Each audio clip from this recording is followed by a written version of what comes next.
Welcome to the Yidris Thunderdome. As far as our opening hand goes, yeah, I like it. We've got, I mean, it could be a little bit better, but we've got the Tri-Builder. Get a little bit ahead on lands. I'll keep this. It'd be better if we were on the play, though. But either way, yeah, we're going to keep on this one. See if our opponent has some mulligan past 6 or not. We'll let them do their thing, and then we'll get the Yidris Thunderdome going. Okay, we're playing Yidris, Maelstrom Wielder, the man who rides on a horse on no name. Excuse me, the man who rides on a horse with no name. And actually, I'll cover Yidris in just a second. Let's go for the Taiga. And then anything else, we're going to go and pass the turn. We're playing Yidris, Mr. Skullcrack. Whenever he deals combat damage to whenever Yidris deals combat damage to a player, as you cast spells from your hand this turn, they gain Cascade. I'm okay, I promise. I don't know what's going on. Somehow I've lost the ability to just conduct a normal magic video with this intro. Let's go and lead off with the Tri-Builder, and then see if our opponent has a counter spell for the Tri-Builder. We'll get that down. It wouldn't be that bad of a play, honestly, if they did. Want to keep us off lanes. They want to keep us off Yidris as quickly as possible. Coming to play tapped, absolutely wonderful. Do we want to crack in response to that? We do have double green, so we're online for Nature's Will. We do have Mana Confluence. Let's go and grab another white sword. So let's go and do it now. Just get out of the way. You know, if they've got a haste creature, they've got it. I don't want to mess something up. Let's grab that island, then we're going to go and pass the turn.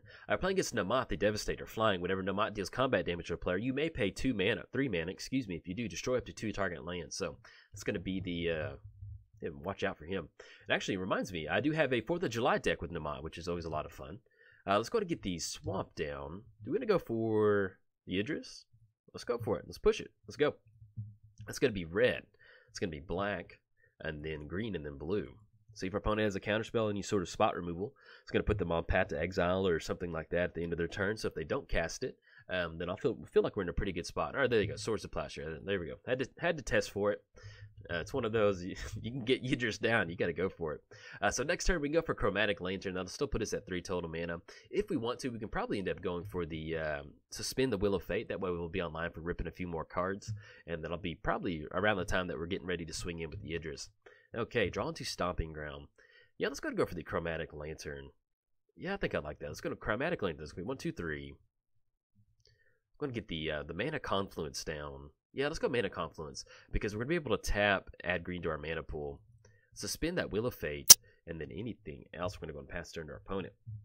So Yidris being sent back to the command zone, that will be 6 total mana that we have to get it back out now. It's going to be 1, 2, 3, 4, 5, 6. So we will have just enough to go for Chromatic Lantern and get the Stomping Ground down.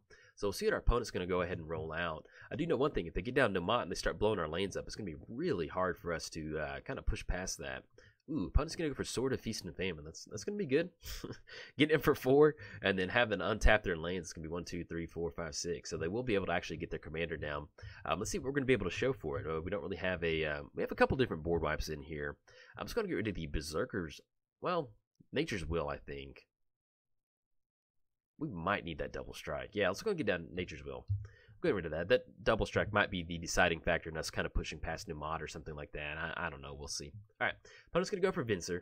Exile target permanent you own. Return to the battlefield at the beginning of the next end step. So they're going to bounce Sad Robot. Get it on the battlefield. They're going to be able to search your library for a land and then kind of go from there. Now with Vincer, exile target permanent you own. Okay, there we go. So we don't really have to worry about them bouncing Yidris or something like that.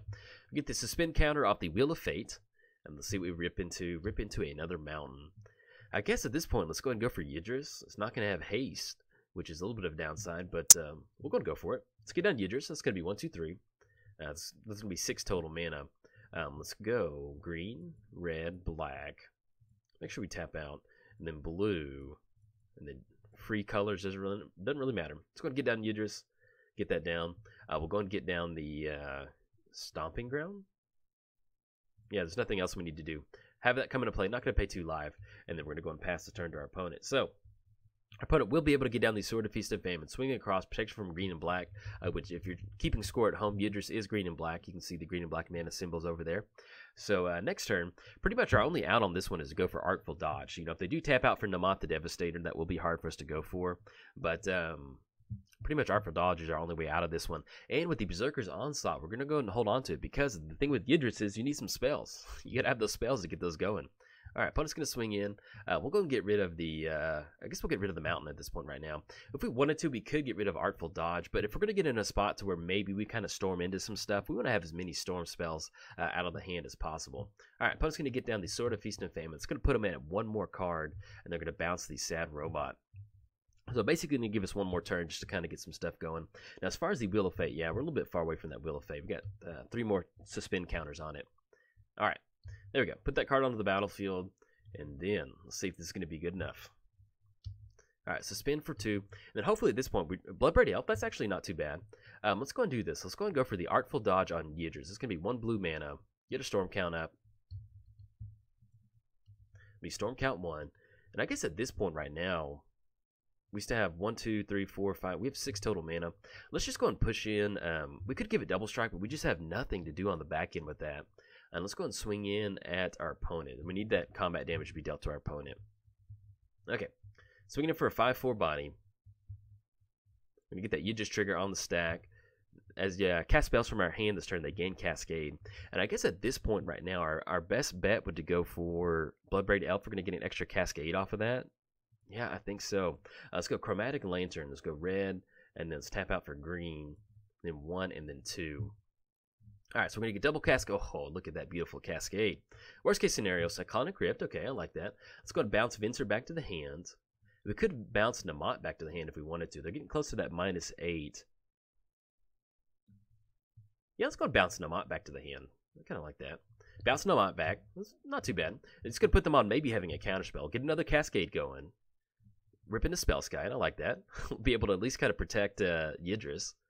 Get down Spellskite. Then we get down Bloodbraid Elf. Anything else that we want to go for? Now we're going to go and pass the turn to our opponent. Okay. Kick it back over there. We're kind of back in that same spot now. We do have Artful Dodge to go for next turn. Venser will be sitting at a 7.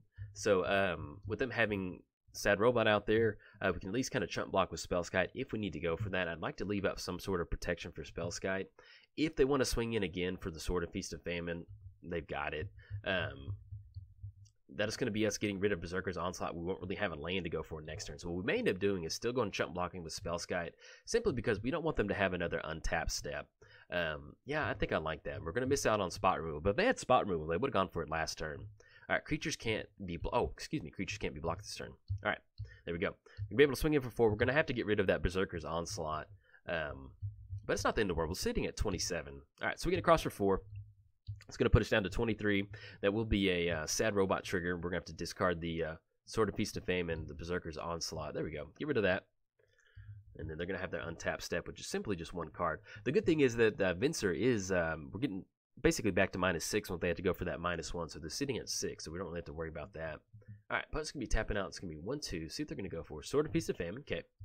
And we still have the Artful Dodge out of the graveyard. So at this point right now, we're just keeping our fingers crossed that we can hit some sort of spell that's going to allow us to kind of cascade into some stuff. We draw into Farseek. That's going to put us at potentially Ancestral Vision. Let's go Artful Dodge on Yidris. That's going to be 1 blue mana. And let's go and push in past the Numot. And that'll actually be 10 total commander damage that we've dealt this turn.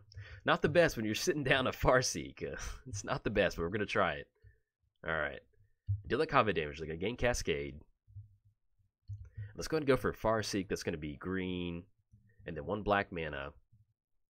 There we go. Get the Cascade going. See what we hit off of that. Distortion Strike. Yeah, we'll go ahead and give that to Yidris. There we go. It's going to get +1 and can't be blocked, and it's going to have that rebound. So it's going to go into the graveyard, I think. Excuse me, as it resolves, it's not going to. I was thinking we'd be able to get it next turn, but we're not going to be able to. Let's go and grab the Watery Grave, have that come into play tap. I'm not going to pay 2 life, and then anything else. No, we're going past turn to our opponent. So we're sitting at 4 mana. They do have the Sword of Feast of Famine to come across. If they want to go for that -6 ability, that's basically going to be about 10 coming across, puts us down to about 13. If they do swing across, nothing really has vigilance out there. So we're going to be able to maybe. The main thing is we need to get another spell in the hand. We do have that Wheel of Fortune coming off, though. I think it's going to come off next turn. Let's get that popped up. Yeah, Wheel of Fate's going to come off next turn. Each player discards their hand and draws 7 cards. It's going to give us a fresh grip of 7. So hopefully between that and a fresh grip of 7 next turn, as long as we can survive this turn, it's going to allow us to maybe find some sort of answer and kind of start storming it out from there. So your opponent's going to be tapping out for. It's going to look like 5. Going to go for the Hedge Mage. Whenever it enters the battlefield, if you control 2 more artifacts, 2 more mountains, destroy target artifact. Okay, That's fine. We've got most of our mana base established at this point right now, so if they want to destroy the Chromatic Lantern, they can go for it. We don't have any enchantments on the battlefield, and about to say, if they did go for the Chromatic Lantern, we could redirect over to Spellskite, but I think at this point we're okay with that. All right, and they will be online for going for the Numot activation of that 3-mana destroy target 2 lands. So the main thing is we have Chromatic Lantern now on the battlefield. It's still going to turn all of our lands on. It does stink, though, getting into a spot to where we're going to lose some of our lands because we need as much mana as possible. But the good thing about this Yidris deck is we have a lot of Delve spells, which is really good. All right, opponent's going to go for the Celestial Colonnade, and they will get that untapped step. So that's going to be looking at 12. It's going to be 14 coming across next turn. Or actually, excuse me, just 12. That's manageable. We can make that work. Okay. There we go. The only downside is our opponent is sitting at 10 total commander damage. Even if we do give Yidris double strike, that's going to put it right at 20, which is almost. So if somehow we rip into it off the Wheel of Fortune, hopefully we'll see what we can kind of get into. Okay, our opponent, they stacked the trigger wrong on that one, unfortunately. They had the Sword of Feast and Famine trigger, and then they had the Numot trigger, but unfortunately they stacked it out of sync, and we're at turn 8. If it was earlier in the game or something, I would maybe kind of play around it, but you got to stack those triggers correctly. I'm not trying to be not feisty or anything like that, but yeah, unfortunately they stacked the trigger wrong on that one. So, which actually kind of help us out a little bit. Hopefully, if we hit something off the Wheel of Fate. All right, opponent's gonna be tapping out. See if they're gonna go for get down to Numot. Okay, that's gonna be them completely tapping out for that. All right, let's see what we rip into. Return to the battlefield, even though they already cast it. And then we have that Wheel of Fate coming down. Our opponent has no lands. There we go. Yes, we're going to cast that ability. We need 7 more cards in the hand. Really bad. There we go. Psychotic Fury, Induced Amnesia, and then Gurmag Angler. And drawn to Yawgmoth's Will. Actually, with Distortion Strike. Okay, let's do this. Let's go and get down the Urborg. Doesn't really matter. Technically, we have that. Target creature gains double strike until end of turn. Draw a card. And then Yawgmoth's Will. Let's see if there's any way. We don't really have any sort of pump effects, but we have the Distortion Strike. +1. Yeah, let's just go Psychotic Fury on Yidris. That's going to be red and then black. We're going to be able to draw a card. Let's go for Yawgmoth's Will. It's going to be black, blue, and tap the Watery Grave down. Let's go for the Distortion Strike on Yidris. It's going to be blue mana. 6/4 double strike. Can't be blocked. And let's go and push across. I like that. I think that's going to be enough commander damage right there. Attack our opposing. Yeah, not that. Yeah, it's going to be 6. It's going to be 12. And it can't be blocked. And our opponent's completely tapped out. There we go. Get that Yidris trigger, and that's going to be 22 total commander damage. But there we go. Now, unfortunately, with Yidris having double strike, that puts us online for... okay, sorry about the weird edit. Sometimes whenever the game closes out, it sends it right back to the desktop. As much as I'd love for you to see my desktop, I really just wanted to kind of show you the end of the game. So... we had Yidris coming across a 6/4 body with that Distortion Strike to deal exactly 22 commander damage. Now, if you're new to Yidris or you haven't played Yidris, the fun thing about Yidris is once you give it double strike, that's going to be double Cascade. Now, we had some fun stuff in the hand. We have Gurmag Angler, so that would have been one thing that we would have gone for. But let's say that we didn't deal commander damage. One of the things that we would have gone for would have been Gurmag Angler. Because with the Gurmag Angler, we would have been able to simply just tap for 1 black mana and then simply kind of exile the cards out of our graveyard and then go for that Angler. We could also have cast a few more stuff out of here. We had the Yawgmoth's Will online, so we could at least go for Farseek or something like Cyclonic Rift to kind of bounce some stuff back to the hand. But you can see where just kind of building it.